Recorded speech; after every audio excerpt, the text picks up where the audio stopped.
T'as vu, on a reçu les feuilles d'impôt. Oh, t'as vu tout ce que je donne pour la cotisation retraite? Considérons deux individus. Un qui gagne 1550 € par mois, ouais, et un 2300. Moi, Franck donne 10,1% de ses revenus déclarés pour les cotisations de la retraite. Ce qui représente 2788 € que je donne tous les ans pour ma retraite. Et moi, c'est 8,4% de mes revenus que je leur donne. Soit 1562 € par an. Et voilà. Plus vous êtes riche, plus vous donnez. C'est-à-dire que je travaille pour payer la retraite des pauvres? Non, non. C'est l'inverse. De quoi? Pardon? Considérons que tous les deux, vous allez devoir travailler 42 ans pour aller à la retraite à taux plein. Déjà, c'est pas juste. Je vais partir plus tard à la retraite, car j'ai dû faire des études longues pour atteindre ce salaire. Exactement, et finalement tu vas vivre moins d'années en tant que retraité que Charles. Mon espérance de vie à 62 ans est de 22 ans, donc pendant 22 ans je toucherai ma retraite. Alors que moi j'ai commencé à travailler plus tard, du coup je vais toucher ma retraite que pendant 17 ans. Point numéro 1, les gens avec des salaires élevés en général profitent moins longtemps de la retraite. Profite moins,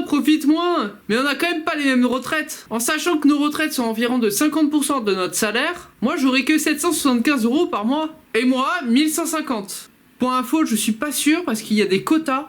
On calcule vos retraites en prenant 50% de votre salaire. Mais il y a un quota minimal à pas dépasser. Mais considérons quand même que je touche la moitié de 1550. Ok, alors Franck, sur 42 ans, au final, tu auras cotisé quelle somme? 117 079 €. Et comme on donne 13 800 € par an à la retraite, l'État va me redonner ce que j'ai économisé en 8,5 ans. Et toi, Charles?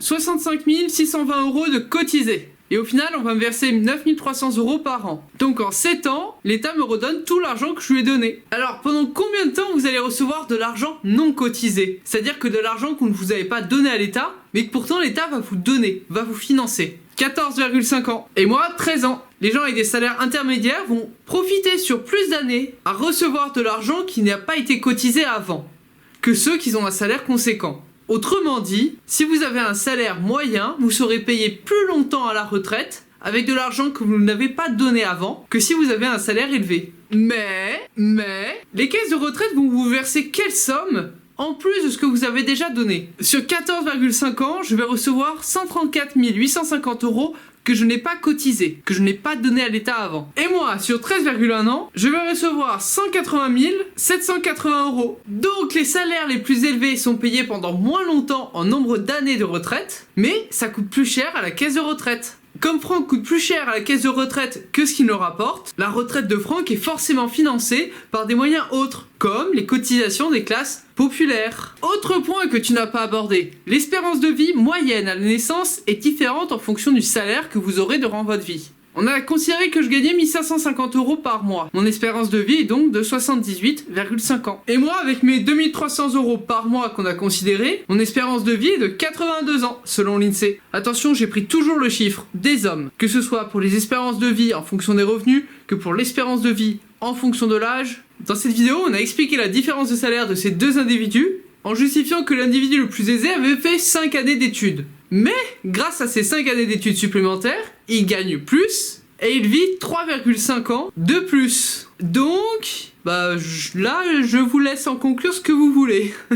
Et dites-le moi dans les commentaires. En tout cas, j'ai pas considéré dans mes calculs la différence d'espérance de vie permise par des salaires plus élevés. Mais celle-ci renforce les inégalités, car ça veut dire que ceux qui ont des salaires plus conséquents coûtent plus cher une fois qu'ils sont à la retraite, et potentiellement pendant plus longtemps que ceux qui ont des salaires moins conséquents, car ils ont ceux-ci une espérance de vie moins élevée. Pour conclure, d'abord des critiques, beaucoup de critiques sur mon raisonnement. Je n'ai considéré que le côté financier, purement financier. Je me suis pas par exemple intéressé à la dureté du travail ou à d'autres inégalités autres, juste le côté financier. J'ai dû faire des simplifications, par exemple même avec 5 années d'études, votre salaire n'est pas directement 2300 €, il augmente au fur et à mesure des années. Idem, j'ai considéré qu'il fallait 5 années d'études pour être considéré comme diplômé du supérieur, car je me suis appuyé sur l'étude de l'INSEE qui compare le niveau de vie en fonction du niveau d'études, mais ne précise pas le nombre d'années qu'il est nécessaire pour être considéré comme études du supérieur, car je pense qu'il est variable. J'ai considéré 5 ans sans trop savoir. Mais je pense que mes ordres de grandeur ne sont pas trop mal,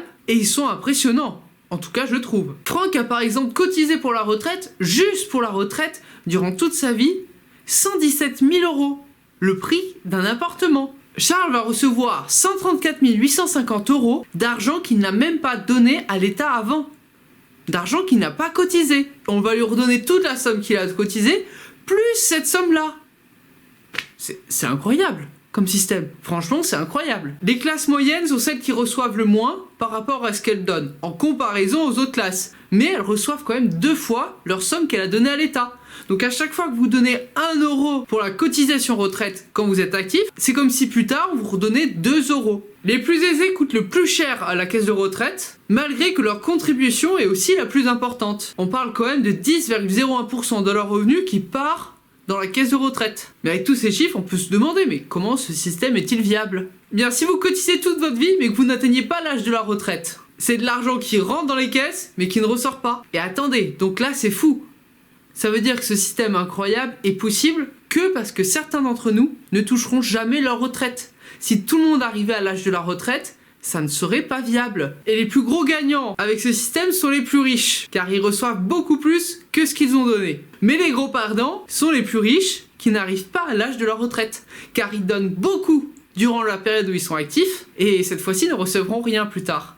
Voilà, j'espère que cette petite vidéo vous aura plu. Moi, je me suis bien éclaté à manipuler ces chiffres et à voir ce qu'il en était vraiment. Je me suis lancé dans ces recherches parce que sur Osons Causer, une chaîne YouTube, il disait que la retraite des riches était payée par le peuple. Eh bien, il avait pas tout à fait tort. Et c'est plutôt intéressant, je trouve. Sur ce, je vous dis à la prochaine. C'était Francis Boyer de Voir Autrement.